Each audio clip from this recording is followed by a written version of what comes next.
السلام علیکم ورحمۃ اللہ وبرکاتہ۔ آج جس پہ بات کروں گا میں وہ شرک اور اس کی اقسام اور موجودہ پاکستان کی صورتحال اور جو خواب ہیں وہ اسلام میں حجت ہیں یا نہیں ہیں، اور پھر اس کے بعد جو لوگ میرے بارے میں باتیں کرتے ہیں اس کے بارے میں بھی میں ذکر کروں گا۔ تو سب سے پہلے تو یہ کہ تمام تعریفیں اللہ رب العالمین کے لیے ہیں، اور بے شک اللہ آسمانوں اور زمین کا مالک ہے، اور اس کے سوا ہم کسی کو معبود سمجھ کر نہیں پکاریں گے، اور بے شک اللہ سب سے بڑھ کر مہربان ہے۔ تو آج ہم دیکھتے ہیں کہ ہم جو مسلمان ہیں وہ تعداد میں بھی بہت زیادہ ہیں، اور حج اور عمرہ بھی پہلے سے بہت زیادہ کیا جاتا ہے، نمازیں بھی پہلے سے زیادہ پڑھی جاتی ہیں، اور صدقہ اور خیرات بھی پہلے سے زیادہ کیا جاتا ہے۔ تو کیا وجہ ہے کہ سب کچھ زیادہ ہونے کے باوجود ہم مسلمان جو ہیں وہ پستی میں ہی چلتے جا رہے ہیں، یعنی ہم اندھیروں میں ڈوبتے چلے جا رہے ہیں؟ تو اس کی آخر کیا وجہ ہے؟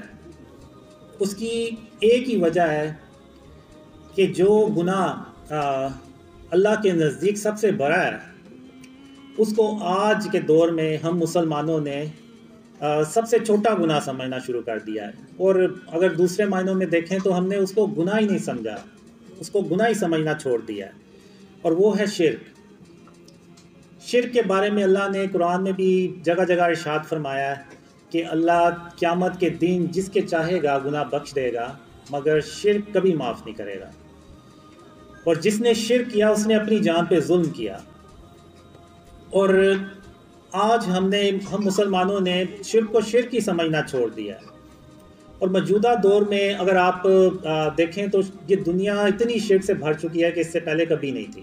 میں آپ کو شرک اور اس کی اقسام جب بتاؤں گا تو آپ اپنے ارد گرد نظر گھما کے دیکھیں تو آپ کو بھی یہی لگے گا کہ شرک جو ہے وہ واقعی اب اس دنیا میں بہت زیادہ پھیل چکا ہے۔ تو اب جو موجودہ دور ہے اس میں جو شرک ہے وہ کیا چیزیں ہیں؟ شرک صرف یہ نہیں ہے کہ ہم زبان سے یہ کہہ دیں کہ اللہ کا کوئی شریک نہیں ہے، نہیں، ہمیں عملی طور پہ بھی اس چیز کو ثابت کرنا ہے کہ ہم عملی طور پہ بھی اللہ کے ساتھ کسی کو شریک نہیں ٹھہراتے۔ اگر آپ دیکھیں تو آج ہم نے آرٹ اور کلچر کے نام پہ، ڈیکوریشن کے نام پہ، اور اگر آپ دوسرے معنوں میں دیکھیں تو ہم نے کافروں کا کلچر جو ہے اس کو اڈاپٹ کیا ہے۔ تو ان چیزوں کے نام پہ ہم نے جو بت اور یہ جو سٹیچوز ہیں یہ اپنے گھروں میں ہم نے سجا لیے ہیں، جو غیر ضروری تصویریں ہیں جو دیواروں پہ ہم نے اپنے گھروں میں سجا لی ہیں، یہ سب کی سب جو ہے نا یہ فارم آف شرک ہیں۔ اب اگر کسی کے گھر میں ڈیکوریشن پیس پڑا ہوا ہے، چاہے اس کی شکل کچھ بھی ہے، وہ کوئی خرگوش کی شکل ہو سکتی ہے، کوئی ہرن کی مجسمہ ہو سکتا ہے، کوئی شیر کا مجسمہ ہو سکتا ہے، کوئی ایگل ہو سکتا ہے، تو وہ بھی بت ہی ہے اس میں۔ اور ان بتوں میں جو خانہ کعبہ میں پڑے ہوئے تھے، جو ابراہیم علیہ السلام نے توڑے تھے، ان میں اور ان میں کوئی فرق نہیں ہے، وہ بھی بت ہے، یہ بھی بت ہے، صرف شکلوں کا فرق ہے، اور آپ کہہ لیں کہ جسامت کا فرق ہے۔ وہ بھی بے جان تھے، یہ بھی بے جان ہے۔ وہ بھی اس وقت کے لوگوں کو نہ کوئی نفع یا نقصان پہنچا سکتے تھے، اور یہ بھی آج کے دور میں نہ کسی کو نفع یا نقصان پہنچا سکتے ہیں۔ تو ابراہیم علیہ السلام، ان کو ان بتوں سے کوئی مسئلہ نہیں تھا، چاہتے تو وہ پڑے رہتے، ان کو کیا تھا، وہ تو ایک اللہ کی عبادت کرتے تھے، لیکن انہوں نے ان بتوں کو توڑ کے تو یہ عملی طور پہ ثابت کیا کہ وہ صرف زبان سے یہ نہیں کہتے بلکہ عملی طور پہ بھی اللہ کے ساتھ کسی کو شریک نہیں ٹھہراتے۔ اب ابراہیم علیہ السلام کے دور میں جب شہر کے لوگ سب باہر چلے گئے تو ابراہیم علیہ السلام نے سارے بتوں کو توڑ دیا، ایک بت کو نہیں توڑا جو بڑا بت تھا، اور اس کے کندھے پہ وہ کلہارا رکھ دیا۔ اور جب شہر کے لوگ باہر سے واپس آئے تو انہوں نے دیکھا کہ ہمارے باطل خداؤں کو کسی نے توڑ دیا ہے، تو ان میں سے ایک نے کہا کہ ہم نے ابراہیم علیہ السلام کو ان کے بارے میں باتیں کرتے سنا ہے۔ تو جب ابراہیم علیہ السلام کو بلایا گیا تو انہوں نے کہا کہ آپ اس بڑے بت سے پوچھیں، یہ آپ کو بتائے گا کہ یہ کس نے یہ سارا باقی بت توڑے ہیں۔ تو وہ جو کافر تھے انہوں نے کہا یہ بت کیسے بات کر سکتا ہے، یہ تو بے جان ہے۔ تو ابراہیم علیہ السلام نے کہا کہ اگر یہ بے جان ہے، یہ تمہیں کچھ بتا نہیں سکتا کہ یہ کس نے ان کو توڑ دیا، تو پھر تم ان کی پوجا کیوں کرتے ہو؟ کیوں نہیں ایک اللہ رب العالمین کی عبادت کرتے؟ تو وہ بجائے سمجھنے کے، غور و فکر کرنے کے، وہ ابراہیم علیہ السلام کے اور بھی خلاف ہو گئے۔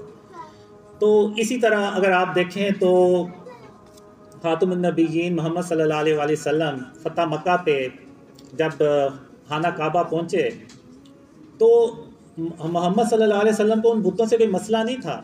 وہ چاہتے تو صحابہ کرام سے کہہ سکتے تھے کہ ان بتوں کو اٹھا کے تو شہر سے باہر پھینکاؤ، خود ہی یہ کافر لوگ اس کو اٹھا کے لے جائیں گے۔ لیکن حضرت محمد صلی اللہ علیہ وآلہ وسلم نے ان بتوں کو اپنے ہاتھوں سے توڑا اور سب صحابہ کے سامنے توڑا، اور یہ پیغام دیا کہ میں نے صرف زبان سے نہیں بلکہ عملی طور پہ بھی شرک کو اپنے آپ سے بچایا ہے اور ان بتوں کو توڑا ہے۔ اور یہ پیغام انہوں نے اپنی امت کو قیامت تک کے لیے بتا دیا کہ آپ لوگوں نے بھی اپنے گھروں میں، اپنے علاقوں میں بتوں کو سجانا نہیں ہے بلکہ ختم کرنا ہے۔ تو اب لوگ مجھے باتیں کرتے ہیں کہ جی میری داڑھی نہیں ہے، میری نمازیں نہیں ہیں، تو یہ جو شرک ہے، یہ جو بت ہیں، ان کو ختم کرنا، ان تصویروں کو ختم کرنا بھی تو سنت ہے۔ تو آپ جو میرے خلاف ویڈیوز بناتے ہیں اور مجھے کہتے ہیں کہ جی میری داڑھی نہیں ہے، تو یہ بتوں کو توڑنا، بتوں کو ختم کرنا، تصویروں کو ختم کرنا، یہ بھی تو سنت ہے۔ تو آپ یہ بھی سنت تو پوری کریں۔ یہ لوگ اس طرف نہیں آئیں گے۔ اب اگر آپ نظر دہرائیں تو آپ کو شرک کی بہت سی اقسام نظر آئیں گی۔ آپ بڑی بڑی ہاؤسنگ سوسائٹیز میں چلے جائیں، وہاں پہ انہوں نے بڑے بڑے بت بنائے ہوئے ہیں، اور وہ یہ کہتے ہیں کہ یہ ہماری سوسائٹیز کی زینت بڑھاتے ہیں، یہ ہماری سوسائٹی کے خوبصورتی کو بڑھاتے ہیں۔ بلکہ ایک لاہور میں ایک بہت بڑی ہاؤسنگ سوسائٹی ہے، انہوں نے تو پورا ایک بلاک بنایا ہوا ہے احرام مصر کے اوپر، اور وہ جو باطل خدا ہیں وہ انہوں نے بڑے بڑے بنا کے رکھے ہوئے ہیں۔ تو اب یہ کیسے ہو سکتا ہے کہ ہم ایک اسلامک ملک میں رہتے ہیں، پاکستان ایک اسلامک کنٹری ہے، تو یہاں پہ اگر ہم باطل خداؤں کو، ان کے مجسموں کو ادھر جگہ جگہ سجائیں گے تو آپ کا کیا خیال ہے کہ اللہ ہماری مدد کرے گا؟ اللہ کبھی ہماری مدد نہیں کرے گا۔ ہم جو ہے وہ اپنے راستے سے بہت دور بھٹک چکے ہیں۔ تو آج ہمیں جو ہے یہ اپنے آپ کو ان جو شرک کی فارمز ہیں، جو شرک ہیں، ان سے اپنے آپ کو بچانا ہوگا، ورنہ آپ بھول جائیں کہ اس ملک میں کوئی خوشحالی آئے گی، اللہ کی مدد آئے گی۔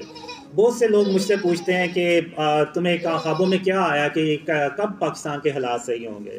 تو میں اپنے خوابوں کی بیس پہ کہتا ہوں کہ جب تک ہم اپنے آپ کو شرک اور اس کی اقسام سے نہیں بچائیں گے، اس ملک کو شرک اور اس کی اقسام سے نہیں پاک کریں گے، تو تب تک آپ بھول جائیں کہ اللہ کی کوئی مدد آئے گی، اور تب تک پاکستان کے جو حالات ہیں وہ مزید خراب ہی ہوتے چلے جائیں گے، اور بہتری کی کوئی امید نہیں ہے۔ تو اگر دیکھیں تو آپ بڑے بڑے بینرز لگے ہوئے ہیں جن پہ غیر ضروری تصاویر ہیں، تو یہ بھی سب فارم آف شرک ہے۔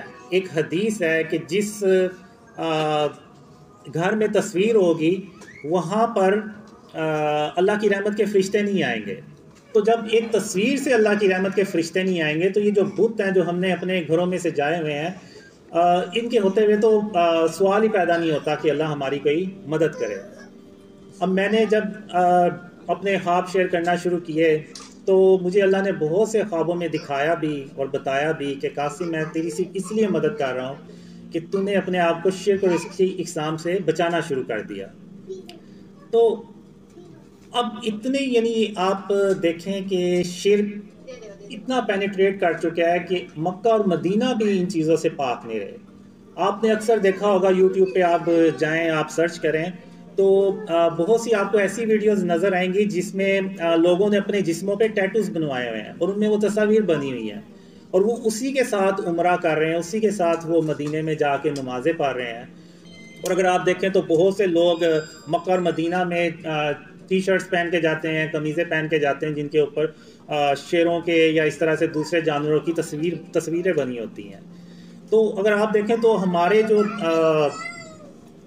مکہ اور مدینہ جو اتنی پاک جگہ ہیں وہ بھی شرک سے نہیں بچی ہوئی، وہاں بھی شرک کی آپ کو اقسام نظر آئیں گے۔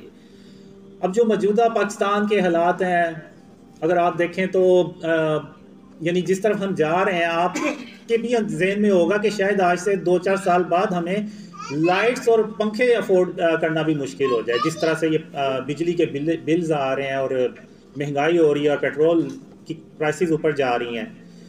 تو یہ سب اس لیے ہو رہا ہے کہ ہم جو بھی پلانز بناتے ہیں گورنمنٹ کے لیول پہ، جو بھی پلانز بناتے ہیں، تو اللہ کی مدد ہمارے ساتھ ہوتی ہی نہیں ہے. جب اللہ کی مدد ہی ہمارے ساتھ نہیں ہوتی تو وہ جو پلانز ہم بناتے ہیں وہ بجائے کامیاب ہونے کے وہ الٹے ہو جاتے ہیں، اور ہم جو ہیں وہ اور زیادہ قرضہ لینا پڑتا ہے اور زیادہ مہنگائی کرنی پڑتی ہے.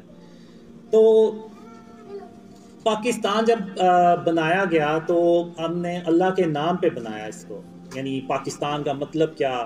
لا الہ الا اللہ. اور لا الہ الا اللہ کا مطلب کیا؟ کہ ایسی جگہ جو ہر طرح کے شرک سے پاک ہو. یہ نہیں ہے کہ ہم زبان سے تو کہتے ہیں کہ اللہ کا کوئی شریک نہیں ہے، لیکن عملی طور پہ ہم نے اپنے گھروں میں بت بھی سجائے ہوئے ہیں اور ہم نے تصاویر بھی لگائی ہوئی ہیں، اور ہم انڈین موویز بھی دیکھتے ہیں. اور انڈین موویز میں آپ کو شاید ہی کوئی ایسی مووی ملے جس میں وہ اپنے باطل خدا نہیں دکھاتے. تو یعنی ایک مسلمان جب وہ ایک مووی دیکھتا ہے انڈین مووی، اور اس میں وہ جب باطل خدا کے کرشمے دکھاتے ہیں اور بتاتے ہیں کہ ہیرو جو تھا وہ ناکام ہو رہا تھا اور باطل خدا نے اس کی مدد کی اور وہ کامیاب ہو گیا. اب وہ سٹوری ایک مسلمان اپنے کسی دوسرے مسلمان کو شیئر کرے گا اور کہے گا کہ یار تم بھی فلم دیکھنا، بڑی اچھی ہے. تو وہ اب عملی طور پہ تو وہ شرک کر رہا ہے، وہ اپنی زبان سے مانے یا نہ مانے وہ ایک علیحدہ بات ہے، لیکن عملی طور پہ تو اس نے کیا ہے. جیسے یہ بت رکھے ہوئے ہیں اور تصاویریں رکھی ہوئی ہیں، تو ہمیں عملی طور پہ بھی یہ ثابت کرنا ہے کہ ہم شرک اور اس کی اقسام سے اپنے آپ کو بچاتے ہیں. تو اب جو اسٹیچوز ہیں، اب اللہ کی کچھ صفات ہیں، جیسے ایک صفت ہے کہ غرور اور تکبر جو ہے یہ صرف اللہ کی ذات ہے، یہ اللہ کی صفت ہے.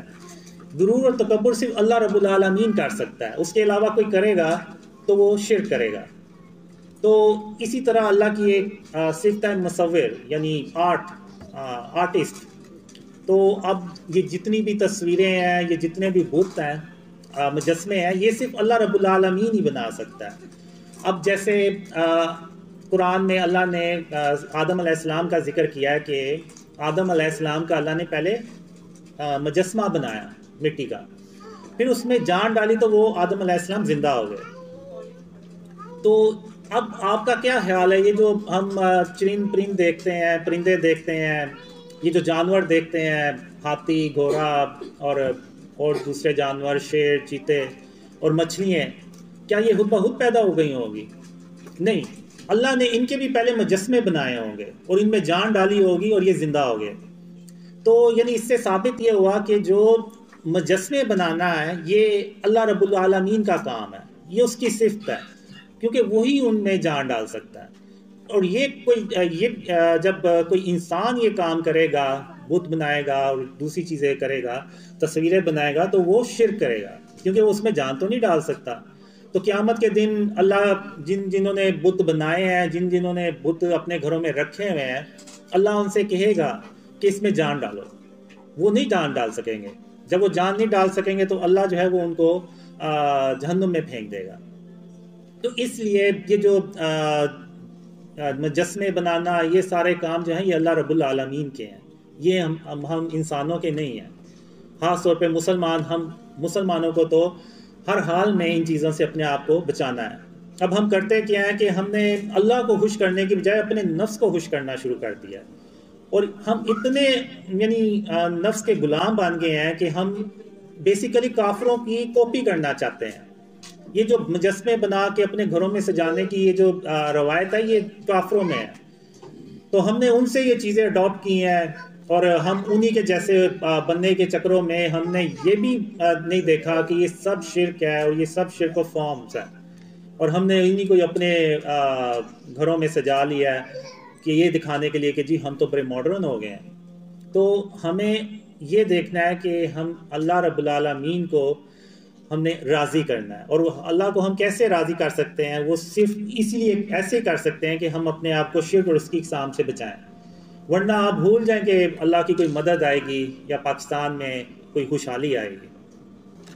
اسی طرح قرآن میں ایک اللہ نے مثال دی ہوئی ہے کہ عیسیٰ علیہ تم السلام میرے نے حکم سے مٹی کے پرندے کی شکل بناتے، پھر اس میں پھونک مار دیتے تھے تو وہ میرے حکم سے سچ مچ کا پرندہ بن اس جاتا سے تھا۔ اللہ یہ بھی ہمیں سمجھانا چاہ رہا ہے کہ ہم نے یعنی جو مجسمہ بناتا ہے یا بت بناتا ہے تو وہ پھر اس کو اس میں جان بھی ڈالنی ہوگی۔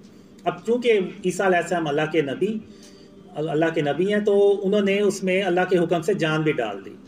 تو ہمیں اللہ نے ان مثالوں سے یہ ہمیں بتانے کی کوشش کی ہے کہ جو بت ہے نا، ہم نے ان سے اپنے آپ کو بچانا ہے، کیونکہ ہم اس میں جان نہیں ڈال سکتے۔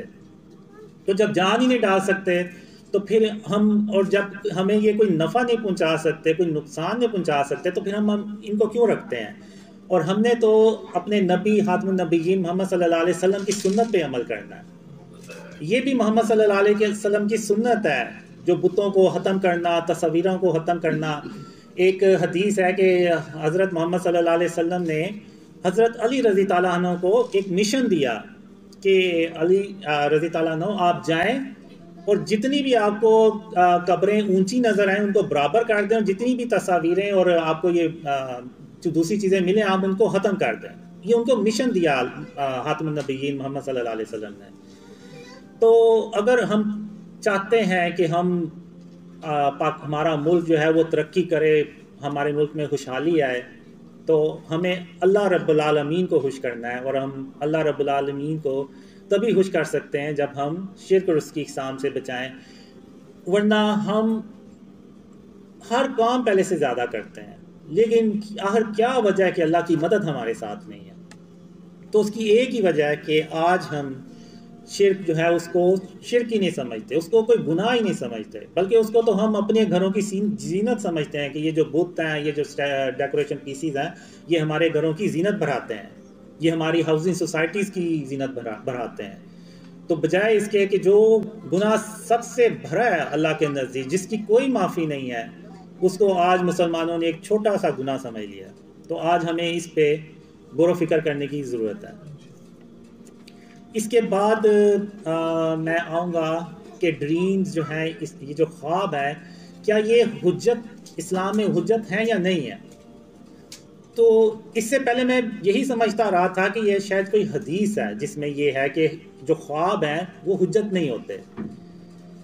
تو میں نے کچھ دن پہلے عرفان بھائی سے پوچھا کہ آپ مجھے یہ بتائیں کہ یہ حدیث ہے یا کیا ہے، اگر حدیث ہے تو اس کا ریفرنس کیا ہے؟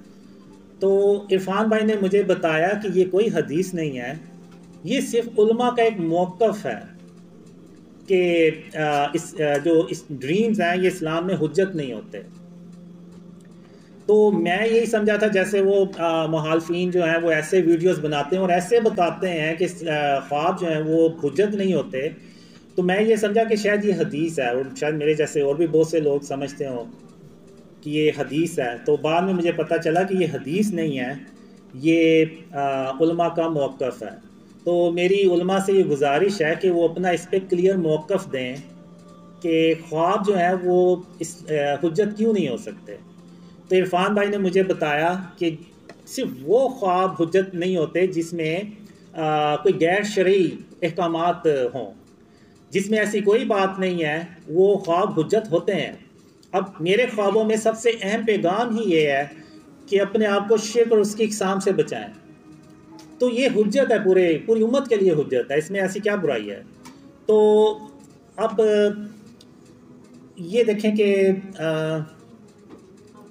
جو ڈریمز ہیں ان میں یعنی میرے جو مخالفین ہیں وہ بھی اپنی ویڈیوز میں یہ کہتے ہیں کہ اس کے جو خواب ہیں، جو اس کو خوابوں میں پیغامات دیے گئے ہیں، وہ آلریڈی پہلے سے حدیثوں میں موجود ہے، قرآن میں موجود ہے، یعنی وہ بھی اس چیز کو ایکسیپٹ کر رہے ہیں کہ اس کے خوابوں میں ایسی کوئی بات نہیں ہے جو قرآن اور حدیث سے ٹکرائے، یعنی اس کا مطلب ہے کہ وہ حجت ہے۔ پھر یہ ایک جو میرے ڈریمز ہیں یہ ایک طرح سے پوری امت کے لیے ایک ریمائنڈر ہے کہ اللہ ایک پیغام سے، ایک خوابوں کے ذریعے سے ایک پیغام ہمیں دے رہا ہے، ایک ریمائنڈ کروا رہا ہے کہ اس دور میں جس میں آپ کہہ لیں کہ شرک اتنا بڑھ چکا ہے کہ لوگوں نے شرک کو شرک ہی سمجھنا چھوڑ دیا ہے، تو اللہ نے وہ ایک ریمائنڈر بھیجا ہے کہ آپ اپنے آپ کو شرک سے بچائیں۔